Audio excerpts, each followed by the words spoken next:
All right, we are back. This is 7.5. We're looking at confidence intervals for variances and standard deviations.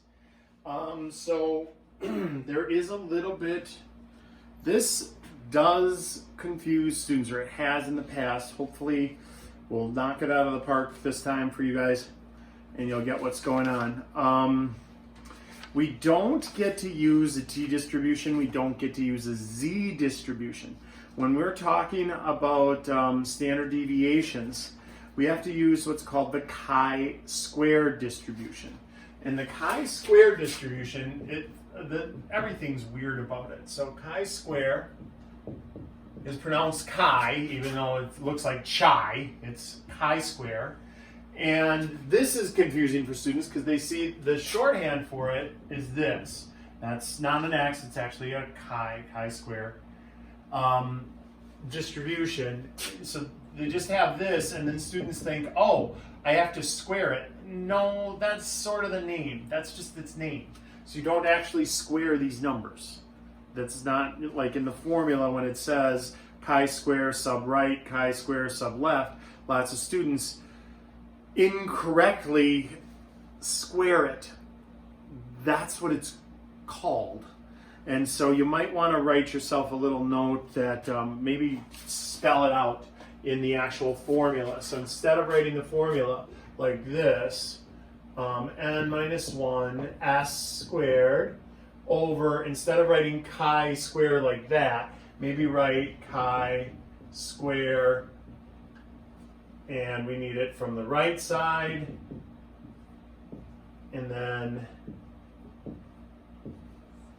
n minus 1 s squared. So that's at least the same. The top, the numerator is the same.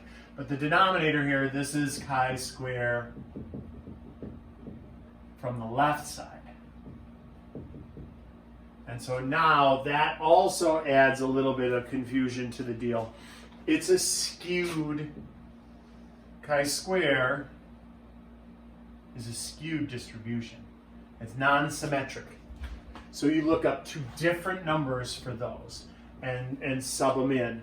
And to find those numbers is even a little bit on the confusing side because you have to understand what's going on.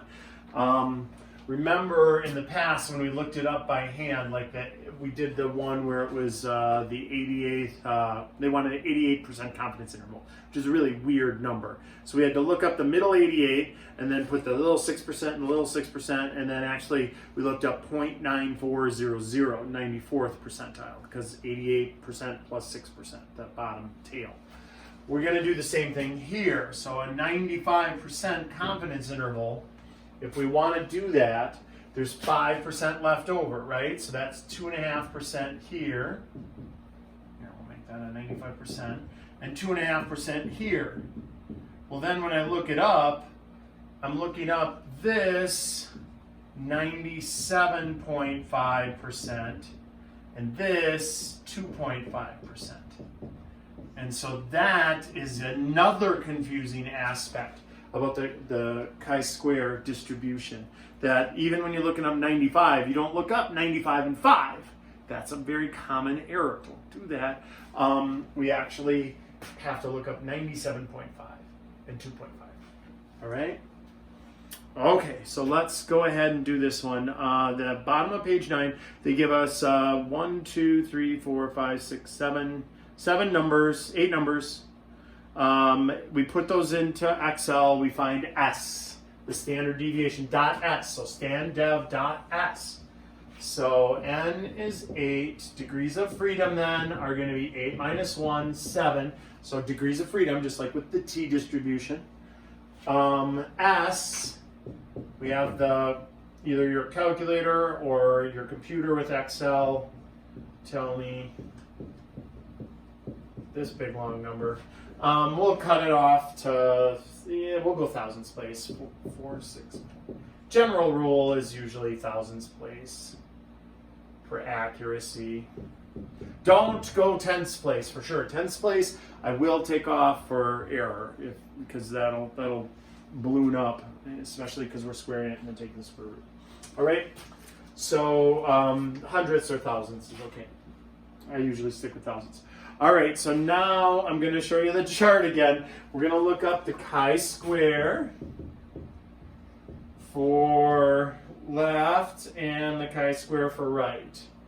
So chi-square, that's supposed to be right, and chi-square left. So chi-square right and chi-square left. And here, I already looked it up and wrote it down, so I'm going to write it down on the board, but then I'll show you on the sheet where they came from. So this was on the left, ended up being 1.69, and on the right, that ends up being 16.013. And so for that one, we looked up 2.5%. And for this one, we looked up 97.5%. And so let me show you what that chart looks like. On the chi-square distribution, here comes again, here comes the chart. So we're on the chi-square distribution. That's table G in your packet that you get to use. All right, and so we find 0.975 on the top. And then we go down to 7 degrees of freedom. And there is our 1.69. All right, so that's what I wrote down on the board there on the left, okay? Let's do the other one. It's 2.5%. So on the very top, you go to 2.5%. That's even kind of confusing because look, it's 0.025. That's 2.5%. And then we follow it down to 7, and there's our 16.013 right there. All right, and there it is on the board, boop, right there, 16.013. All right, so after we find all of these things, now we're going to substitute it into the equation and figure out our confidence interval. So we're doing a 95% confidence interval. So it's going to look like, so squeeze it in over here. So the square root of 8 minus 1 is 7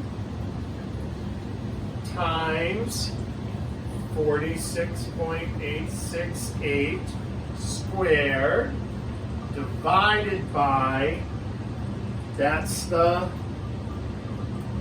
chi-square right. So that's the right, that's the 16.013, which is less than, we're doing this for the population standard deviation. And then the other one is almost identical. It's the square root of 7 times 46.868 squared over, and now for the left, 1.69. All right, so let's make sure you can see that. Okay, shoot. I thought the robot's arm was getting away. All right, so now we put this into our calculator, 46.868 squared, hit enter, times 7, hit enter, divided by 16.013, hit enter. Tell you what, I'll show my work on the board here. When you do all of that, you should get 960.2364. And now hit the square root of that. If you wanted to just cut it off at 6, that would be fine. You should get 30.988. That's less than sigma, which is less than the square root. The other number you should have gotten is 9,098.382. And then you take the square root of that, and that's 95.385. Whew. So, one big bag of confusing here. This is a lot more difficult than the one where we're doing the mean or even the one with the proportion, because those we're using symmetric curves where we get to find our z-scores and t-scores pretty easily compared to this. This, we're jumping through a lot of hoops just to figure out what we have to look up on the top, and then there's a right side and a left side. Now, if you get confused by the right side and left side, let's say you accidentally put the 1.69 there and the 16 there, it would work out to be the same numbers. You just have the big number on the bottom and the little number on the top. So then just rewrite them. That's in the notes. It says, it doesn't matter if I mix up the chi-square right and the chi-square left, because we'll just put the smaller number on the left side, you know, on the less than side, and the bigger number on the greater than side. So even if you work it out and you get to this point and then you notice, oh no, my numbers are flipped, you know, this one's 60 higher than that one, 65 higher, just rewrite it the other way around. All right? Okay, and then let's look at the last page. It says find the confidence interval for the mean and find the confidence interval for the standard deviation. Excellent. So you'll get one more standard deviation. So here we are. Do one more mean and one more standard deviation. 7.5. So the scenario on this, a recent study of 20 entry-level jobs had a starting salary of $10.50.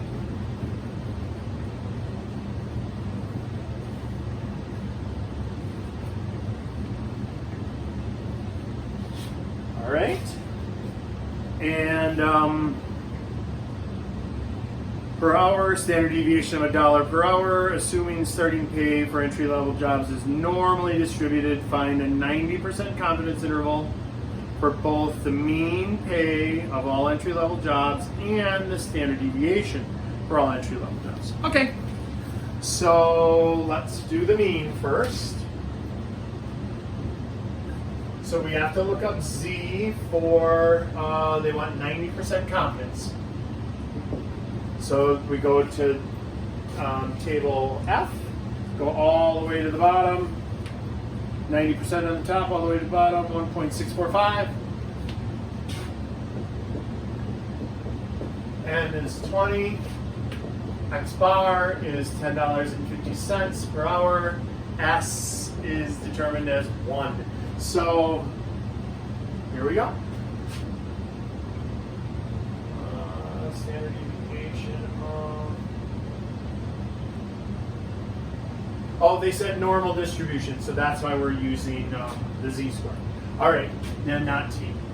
So $10.50 minus 1.65 times 1 over the square root of 20. So that's the mu, which is less than 10.50 plus 0.645 times 1 over the square root of 20.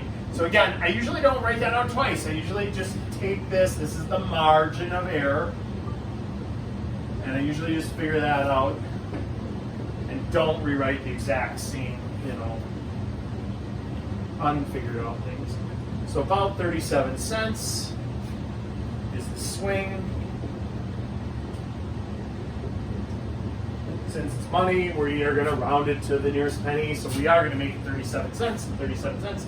So $10.50 minus 37 cents, $10.13 on the low end, and $10.87 on the high end. So that is our 90% confidence interval. All right? And the reason we got to use C, even though we had a small number n and it was given as the standard deviation, is because they said normally distributed. So if they give you that bone of normal distribution, you could use the z-score. Although, truth be told, if you use t, I wouldn't have taken off for that. So if you would use t with 19 degrees of freedom, you would have had 1.729 instead of 1.645. And so there would have been a little couple pennies difference on either end, but I would have still given you full credit for that. That's fine. All right? Okay, so let's look at standard deviation. Standard deviation is a bit trickier. We have n is 20, degrees of freedom is 19. We got the chi-square for the left and the chi-square for the right.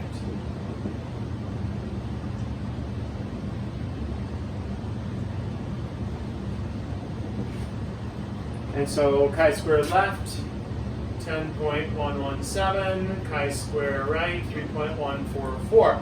Let me explain what we looked up on that chart.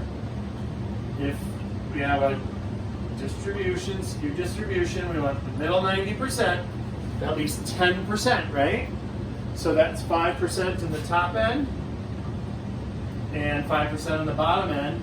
That means you would look up 95% and 5%. Great. So we're actually using two different numbers in our calculations here. So the 95 is this one, and the 5 is that one. It's actually two different distributions. You're looking at one that's skewed right and one that's skewed left. That's the 5% and the 95%. It's confusing enough. I didn't really want to go too far into that. All right, so now plug and chug. So we got the square root of 19 times 1 squared over 30.144. That's all under the square root sign. Is less than sigma, which is less than 19 times 1 squared over 10.117. And remember, the bigger number in the denominator, the smaller the number plays out. You know, if you take 10 divided by 2, that's 5. If you take 10 divided by 10, that's 1. The bigger the denominator, the smaller the result. So this is 30, this is 10, this one is actually going to be smaller. So it is in the correct order. So that is the square root of 0.6303. It's money again, so we'll round to hundredths, so 79 cents.